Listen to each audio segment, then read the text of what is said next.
A man has been arrested after the fatal stabbings of 2 patients at a psychiatric hospital in Melbourne last night. Police are now seeking court permission to interview the alleged attacker. Reporter Erin Cassar is outside the Thomas Embling Hospital at Fairfield. Well, Ros, 2 male residents at this psychiatric facility in Melbourne's inner north were fatally stabbed inside their rooms last night. They were aged 54 and 36. Now, police have been told that an altercation broke out between 2 men, and detectives allege that one of the men then armed himself with a large kitchen knife and turned on 2 of the residents here. Now, a 49-year-old man has been taken into custody. He has been assessed by police and deemed fit for interview. So he remains in custody. Now, naturally, these attacks caused significant distress among the other residents here and the staff as well. Here's some of what Detective Sergeant Wayne Cheeseman had to say about what happened. Police were called by the staff after the 49-year-old male came out and approached staff with the knife. Essentially, all the other residents have secured themselves in their room. It's been a large commotion, a lot of screaming, a lot of carrying on. We still had the 49-year-old male inside with the knife. And we didn't know if there were other victims or where he was.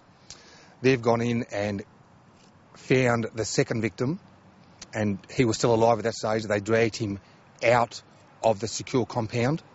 They then went back inside and found the first deceased and found the offender sitting on his bed, still in possession of his knife, and it appears as though he was just sitting on the bed. He changed his clothes, he cleaned the knife, and he gave himself up without incident. So, Erin, is it known how this man managed to get hold of a weapon? No, that's something police are looking into at the moment. Homicide detectives remain on scene. They're searching the facility to see if any other matching weapons from a similar set of knives may be stored or used by the facility. It has raised many security questions about this compound. It is primarily used by criminals who are allowed out on day release. Here's some of what the homicide squad said about how the men were known to each other and the relationship they had. I know the roommate and the offender were considered quite friendly. They would often go out on day pass and leave and go fishing together. And what brought on the altercation, we don't know.